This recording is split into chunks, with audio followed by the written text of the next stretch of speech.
Welcome, dear listener, to the 20th episode of the Biologic Podcast, Remastered.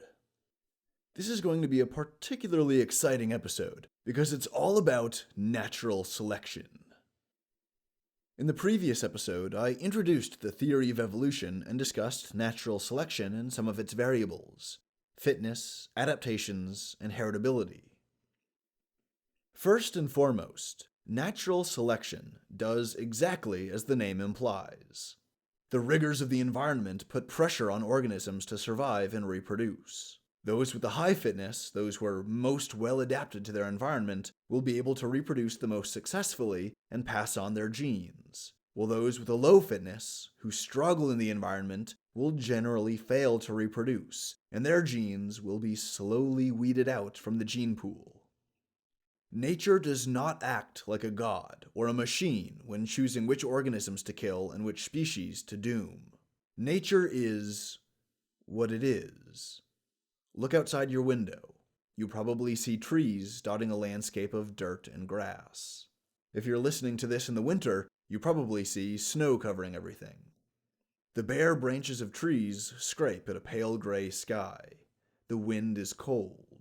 This is a natural landscape, a habitat, and its qualities influence the resilience and diversity of life that can dwell here.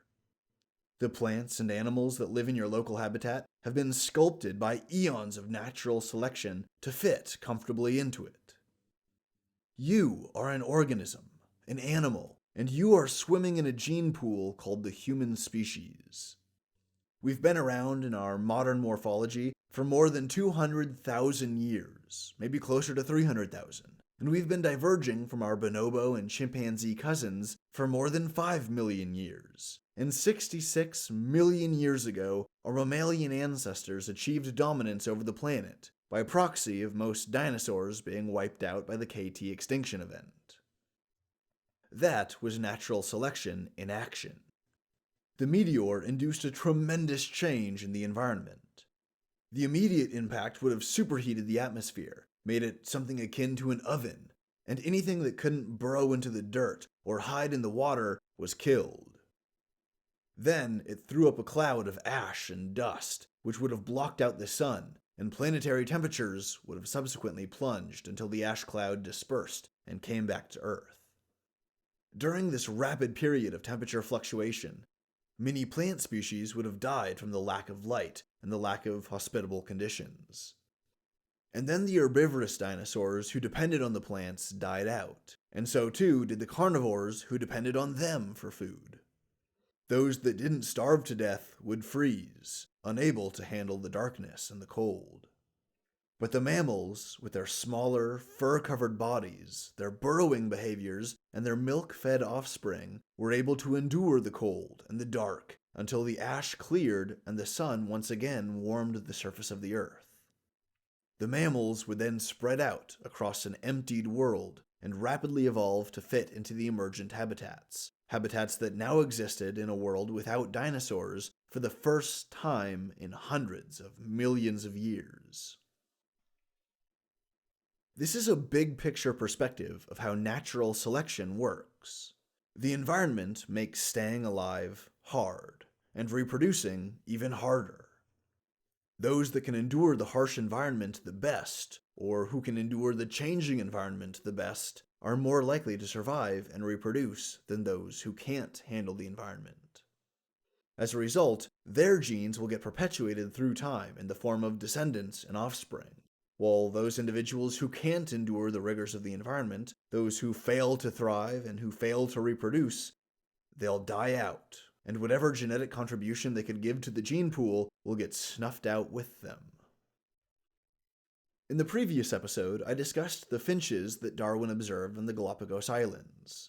Each species of finch had adapted in certain ways to its home island, depending on the specific pressures and obstacles in each island habitat. In the previous episode, I discussed the finches that Darwin observed on the Galapagos Islands. Each species of finch had adapted in certain ways to its home island, depending on the specific pressures and obstacles in each island habitat. For example, some islands had large, heavy seeds that were difficult to break open. The finches ate these seeds for food, So any individual too small and too weak to break open the seeds would have been unable to feed itself, and thus it would starve to death. Meanwhile, those individuals with large, strong beaks could feed themselves better and more reliably. As a result, they were larger, with brighter plumage and generally superior health compared to their smaller, weaker brethren who struggled to crack open the seeds. The finches with larger, stronger beaks were thus healthier, better fed, and they would be able to reproduce more often. And as beak size was a heritable trait, subsequent generations of the finch population would have more and more individuals with larger, stronger beaks. As generation after generation progressed, each generation would experience intraspecific competition. That is, the finches would be competing with each other for their food source. And even if there was individual finches that had relatively large, strong beaks compared to their ancestors who first settled the island, but compared to everybody else, their beak is relatively small. And so these other finches with larger, stronger beaks can more efficiently harvest nuts and seeds and get food. And so they would outcompete those finches that had relatively smaller beaks. The pressure from this competition will be applied generation after generation after generation. And so even as the population's average beak size is increasing, you still have that bottom-up pressure, where those with the smallest beaks in every generation are at a competitive disadvantage. And so that selective pressure keeps pushing for larger, stronger beaks. Now meanwhile, on another island, the available seeds might be small and difficult to pick out of the dirt, or difficult to pick out of the plant. Say you're talking about a cactus plant, and the seeds have to be carefully extracted from between all of these thorns. The finches that live on islands like this developed long, thin beaks that were perfect for fine motor control and visual clarity. Individuals that had big, clumsy beaks wouldn't be able to handle their food as well. They wouldn't be able to extract the seed from the cactus without risking injury, and this would mean that they were more likely to be malnourished or to starve to death, both of which are outcomes that would reduce their reproductive success. It's hard to attract a mate and have children when you're malnourished, and it's doubly hard when you're dead. On some islands, there was heavy vegetation, and food was plentiful, and the resident finches grew large and fat and complacent. On other islands, there wasn't nearly as much vegetation, and so food was a little more rare, and the competition was more intense, so the resident finches became smaller and faster. These Galapagos Islands all have other differences too, like particular predators, or particular plant species that interacted in some specific way with the finches. When a foundation population moves into a new geographic region, and they spread out and radiate and then have the chance to diversify, and you let these trends continue for hundreds of thousands to millions of years, you'll start to see very pronounced and obvious differences between groups of species that all descended from a single ancestral population. Now, if I'm going to talk about the Galapagos Islands, I really should mention the inspiring work of the scientists Rosemary and Peter Grant, who've spent more than 4 decades cataloging the finch populations on the Galapagos Islands and recording and measuring their traits. Because the islands that they study are relatively small, the finch populations are also small, and in some cases, like on the island Daphne Major, they've been able to tag the entire population of finches that live on the island. Their exhaustive efforts have produced some of the most accurate, real-time data on evolutionary changes in the finch populations. For example, in 1977, Daphne Major experienced a serious drought, where the island received less than a fifth of the rain that it usually gets in the wet season. Because of this drought, the native plants struggled to produce seeds, and because they struggled to produce seeds, there wasn't that much food available for the finches. The finches would crack open the seeds to eat them for food, but when hardly any seeds could be grown, the finches' food source all but disappeared. The original finch population on Daphne Major had over 750 individuals, but after the drought, the population was reduced to less than 100. Peter and Rosemary Grant had measured that the population of finches had an average beak size of about 9.4 millimeters from top to bottom. After measuring the beaks of the drought survivors, they calculated that the surviving population had an average beak size of 10.1 millimeters. That's a gain of almost 1 millimeter in beak size from a single selection event. So, how did this happen? What led to the increased average size of the beaks? During the drought, when their primary food source wasn't available, the finches were forced to find other food sources to survive. One such alternative food source was the fruits of the Tribulus cystoides plant, which had tough, sturdy fruits that were difficult to crack open. In normal conditions, the finches would ignore these plants because they were too difficult to open relative to the abundant, easier to access seeds that they usually ate. Why would you even bother spending all this energy cracking open this seed and eating it when there's all this other stuff available? But when the drought came in and removed their primary food source so that there wasn't all this extra easier to get stuff available, the finches were forced by the circumstances of their environment to eat from the Tribulus cystoides fruits. Individual finches with smaller or weaker beaks couldn't crack them open, and they starved to death. Individuals with larger beaks had more success cracking open the fruits, and thus they were better able to feed themselves and survive. Before the drought, about 50 individuals out of a population of 751, or about 6.7% of the population, had a beak that was smaller than 8 millimeters. After the drought, there were only 3 individuals out of a population of 90 survivors, or 3.33%, that had beaks smaller than 8 millimeters. What this means is that the selection event, the drought, cut the percent of small-beaked finches in the population in half. The alleles that code for smaller beaks became less frequent in the population, while the alleles for larger beaks became more frequent in the population. This is a measurable evolutionary change, and it only took place over a single year with a single selection pressure, with a single selection event. It might make a little more sense now how we have such a huge diversity of species, given the fact that life on Earth has had almost 3.6 billion years to evolve and adapt to every single habitat and biome over the surface of the planet. Rosemary and Peter Grant didn't just study the effects of the drought. They also saw how heavy rainfall affected the islands. In 1983, the islands received almost 10 times the amount of rain that they usually get.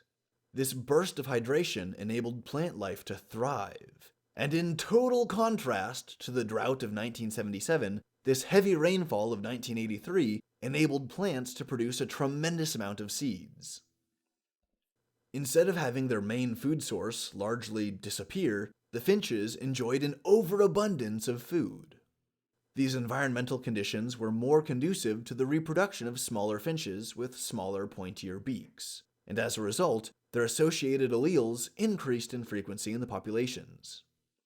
The finches with smaller, pointier beaks had a higher fitness than the finches with larger beaks in this new, seed-rich environment, and thus they reproduced more often. The gene pool of the finch population thus evolved a higher frequency of alleles associated with smaller, pointier beaks. The Galapagos finches are a perfect example to demonstrate the values of fitness.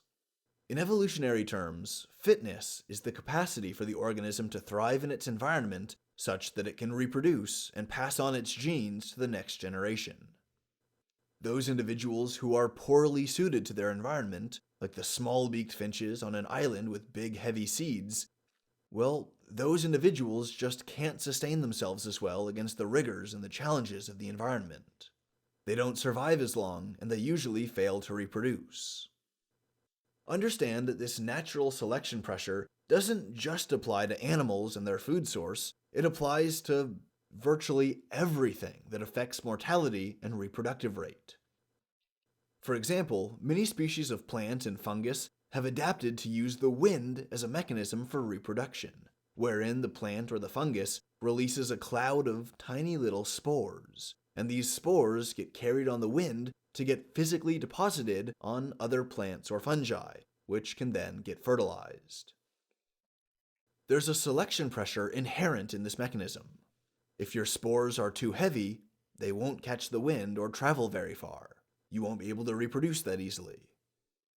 Other kinds of seeds and reproductive mechanisms have their own selection pressures. Some trees have adapted to have seeds that are covered in a sticky slime, or seeds that are covered in hooks or spikes, and these can get caught in the fur or the scales or the feathers of a passing animal. As the animal moves around, the seed will get carried along and then eventually fall off, or get picked off by the animal, where the seed then has a chance at finding adequate soil and germinating, where it will grow into another tree. In this case, the selective pressures of the environment prefer stickier seeds or thornier seeds. If the seeds aren't sticky at all, well, they won't stick. They'll just fall around the tree on the ground that's already permeated with roots and not too conducive to growing a new tree. But if the seeds are too sticky, or if they're too thorny or whatever, then they won't readily fall off the animal. Indeed, they might just stick in the animal's fur until the animal dies, or until the seed rots. Consider an ecosystem like a forest that's spread across some mountain valley. At the bottom of the mountain valley, the soil is rich in nutrients and moist with runoff from the mountains. Now, the plants that live in the environment at the bottom of the valley will have access to plentiful nutrients, so a lot of different species can grow and thrive here in a high density. As the forest canopy grows to block out the light, plants will have to find ways to access as much light as possible. Now, this is a selection pressure on the smaller plants and the shorter trees in the valley floor. On the other hand, as water is quite abundant on the valley floor, these plants don't need to worry about drought. Drought is not a pressure for them. Going without water is not a threat that they're exposed to. But if we go to the sides of the valley, if we go up the mountain, then the density of trees and other plants and vegetation will get much lower. Even though these plants will have access to all of the light that they need up on the mountainside, the soil up here is less nutritious, and it's significantly drier, so the land just can't support as much biomass. Up here on the mountainsides, water and nutrients are the limiting factors instead of light. The plants that do grow up here experience a selection pressure to endure chronic drought, and they likely don't grow to be very tall or thick because there's just not that many nutrients available. So all of these plant species, in whichever particular region of the habitat they might be in, they all have to evolve adaptations that are tempered by the harsh realities of their natural habitat. These adaptations are the evolved characteristics of a population that enable a higher fitness for their habitat. Adaptations are gradual developments of an entire population or species. They typically aren't sudden landmark changes that come about with a small number of individuals. As natural selection works on a population through time, less fit individuals will be culled, and more fit individuals will have their genes preserved through their offspring. In each generation, there will be some individuals with a relatively higher fitness, and those with a relatively lower fitness. Those with a higher fitness will survive to pass on their genes, and this influences the gene pool of future generations. Those with a lower fitness who don't reproduce and who die before they can have offspring, their genes will not be passed on into the future. That's it. They're snuffed out. They're gone. The gradual accumulation of all of these competing influences, of higher fitness alleles being preserved and lower fitness alleles being trimmed away, this is what creates the adaptations in the species, forged by the processes of natural selection.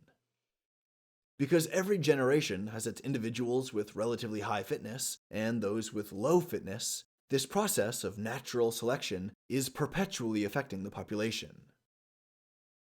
If you listen to my interview with Neil deGrasse Tyson, you might remember when he discussed how primates had to reliably grab branches as they swung through the trees. Otherwise, they would fall to their injury or death. This selection pressure gradually induced a change that we call an adaptation. The primate's eyes are positioned on the front of its head, with overlapping fields of vision, which provides binocular vision and thus depth perception. Other animals that didn't have to rely on grabbing branches to swing from place to place in the tree canopy didn't have this selection pressure, and they kept their eyes on the sides of their head, like fish, goats, and most birds.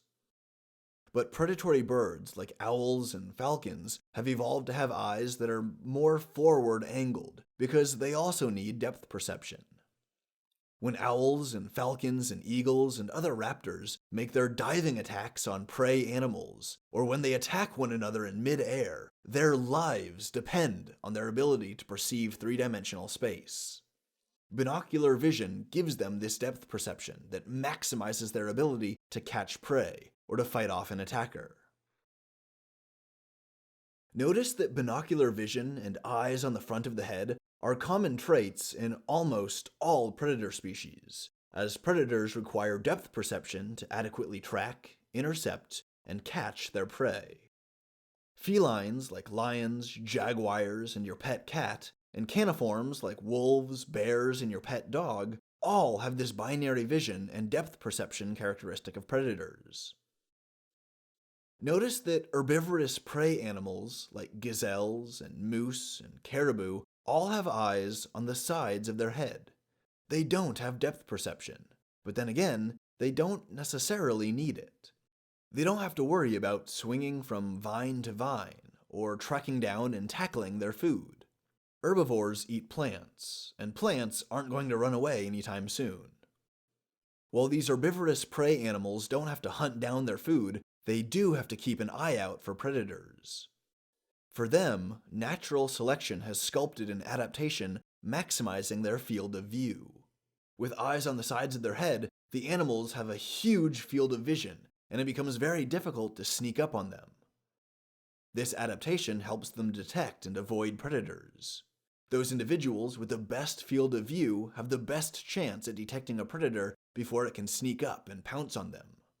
They have the best chance at seeing a danger coming from a distance and escaping before it gets too close, which increases their chances of survival and thus increases the chances or the opportunities they'll have to reproduce and pass on their genes. Natural selection isn't limited to the influence of the material environment on a population. Natural selection also takes place within populations, as individuals compete with one another to get a chance to reproduce. Consider the peacock, with its huge, brightly colored tail feathers. The male peacock possesses this hugely colorful display, but the female does not. Instead, the female is attracted to large and brightly colored tails. The females seek out the males with the largest, brightest tail feathers and mate with them. In many cases like this can lead to a positive feedback loop called a Fisherian runaway. Basically, with this kind of sexual selection, as the species propagates itself through time, one gender will develop a genetically rooted attraction towards some kind of trait, and the other gender will develop that trait to an exaggerated proportion. In the case of peacocks, the females are choosy, and they only choose the males with the most fabulous tail feathers. As a result, subsequent generations have tail feathers that get larger and brighter. The stimulus response of the sexual selection has created a Fisherian runaway effect. The Fisherian runaway effect is largely manifested in sexual dimorphism and various male ornamentations, like the peacock's tail. Consider human beings. We are a species with sexual dimorphism. That is, our male and female genders have noticeable physical differences. These differences play a large role in human mating, and they've created exaggerated features. Both the breasts and penises of humans are larger relative to our body size than those of any other primate species. An ingrained preference for larger breasts and larger penises has induced a sexual selection pressure in human populations that, over millions of years, have given us larger external genitals and larger mammary glands than any of our closest evolutionary relatives. I should clarify that the Fisherian runaway effect is really only present when the ornamentation is exaggerated to such a point that it interferes with the animal's life in other ways. The peacock is a good example. So you have this male peacock with these huge bright tail feathers. Well, first of all, those tail feathers take a lot of nutrients to produce, So the male has to eat a sufficient diet that gives him nutrients not just to keep his body alive and give him the energy to walk around, but he also has to invest all of these nutrients into marketing, basically. He has to invest all of these nutrients into developing these huge tail feathers that'll be exuberant enough and beautiful enough to attract a female mate. If he can't attract a female mate, well, then he just wasted all those nutrients. So it's kind of a high gamble. And then you also have the mechanical aspect of this, where the tail feathers are so big and they can get so heavy that they can impair his movement, they can impair his flight, and that can have repercussions for evading predators. The Fisherian runaway effect happens when this sexual selection is so strong that it seems to override some of the deleterious fitness consequences of having this exaggerated ornamental trait meant to attract the other gender. But sexual selection isn't just limited to Fisherian runaways. Other factors are involved in sexual selection, like traits that increase an individual's access to reproductive opportunities. Think something like the antlers on various deer species. These antlers aren't used to defend the stags from environmental pressures, they're used to fight off other stags. The deer use these horns as a tool for combat. Males with larger antlers can typically fight off those with smaller antlers, and as a result, they get to enjoy more time with the female elks. Because larger antlers on the stag enables it to get sex more often, sexual selection offers a higher fitness to stags with bigger, stronger antlers. This is also the case with the horns and the skulls of rams, who fight over females by headbutting each other until one of them taps out and runs away. All of the examples that I've given you today have been examples of natural selection in action. Natural selection is the varying levels of reproductive success in a population with individuals who have varied traits. There's variation between the individuals. Those individuals in a given generation who are better suited to their environment will thrive, while those who can't endure are culled. Across multiple generations, this effect can be seen to sculpt the genome of the species. When selection pressures are applied across multiple generations, like hundreds or thousands of generations, this effect can be seen sculpting the genome of the species. This is what happened to the population of finches on Daphne Major, who experienced a drought that took away their primary food source. By being forced to eat a more difficult-to-access food, the finches experienced a strong evolutionary pressure and their morphology changed, and the frequency of alleles associated with those traits changed. This is exactly what happens to the plants trying to spread their spores and their seeds. It's what happens to monkeys living in the treetops, using branches and vines to get around town. It's what happens to predators who need binocular vision and depth perception to track down prey. And it's what happens to the prey animals who survive by avoiding the predators. It's what happens to male peacocks and stags and rams as they fight amongst each other for the attention of females. As the drought and then heavy rainfall on Daphne Major show, the environment can change, and an altered habitat induces different selection pressures on the species that live there. Gene pools get pushed towards favoring this trait or that trait, favoring one over the other in response to a perpetual tide of selection pressures that affect the populations for different lengths of time and to different intensities. From a particular point of view, this really goes to show how plastic and adaptable organic beings are. As living creatures, living masses of carbon and oxygen and nitrogen, we reproduce ourselves to perpetuate our genes through time. This perpetuation is unequal, as some are better able to survive and reproduce and perpetuate their genes than others. The result of this inequality is the gradual alteration of our shared gene pool, working piece by piece in response to selection pressure after selection pressure, pushing our gene pool in this direction or that direction.